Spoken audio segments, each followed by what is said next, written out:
Hey guys, it's Chris from Tech Takedown and welcome to another episode of Secret Spots. In this episode I have a couple decent spots for you guys, so I hope you enjoy.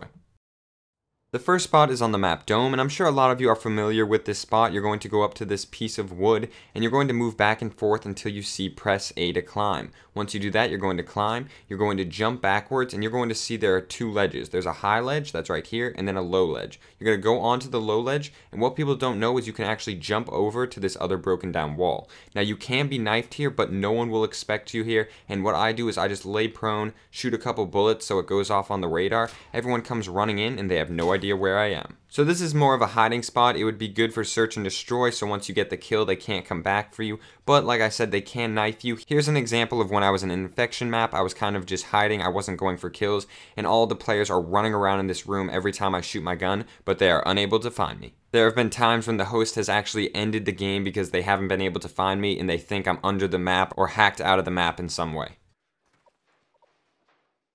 Here's another well-hidden spot on the map Carbon. You're just going to drop down from these steps and land into this shelf, where then you're going to go prone. No one can see you in the shelf. Another great spot for search and destroy because once you get the kill, they cannot come back for you. Here is a view of somebody laying in the shelf. As you guys can see, they are very hard to notice and you would never actually think it is a person. The only thing that sort of gives them away is the weapon on their back. So if you know you're going to lay in this spot, choose a camo for your weapon that is not so bright. The next spot is a nice spot on arcading. You're going to jump onto these containers. You have to strafe jump from the debris on the ground and it will then allow you to stand on these containers. You are then going to line up exactly where I do. You're going to put the scope of your gun right in between the two lines on the container in front of you. Then you're just going to back up on the wall. Once you are backed up on the wall and you are right in between those two lines, no one will be able to knife you unless they strafe jump onto the containers like you did.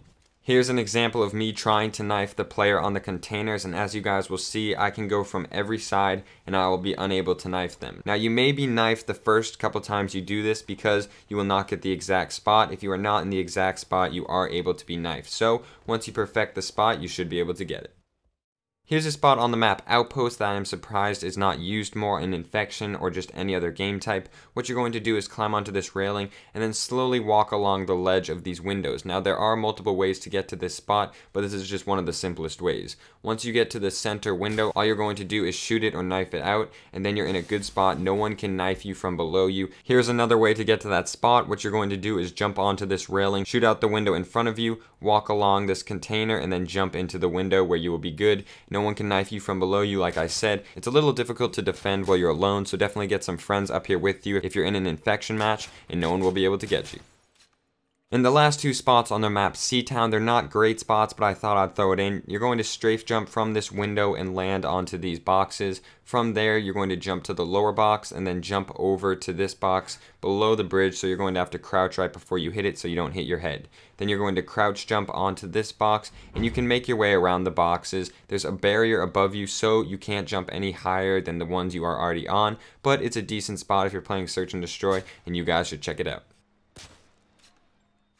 Now for the last spot, you're going to jump onto this stone railing, and from there you can strafe jump into this window frame where you can look through it and shoot anyone on the other side or turn around and see over the map from a higher point of view. Now if you really want to test your jumping skills, you can jump from window frame to window frame. It's very hard because you have little space to jump without hitting your head, but if you're able to jump all the way down the window frames, you can get into the corner against the wall where no one will be able to get you. Well guys, this has been Chris from Tech Takedown. I hope you enjoyed these spots, and I'll catch you in the next one.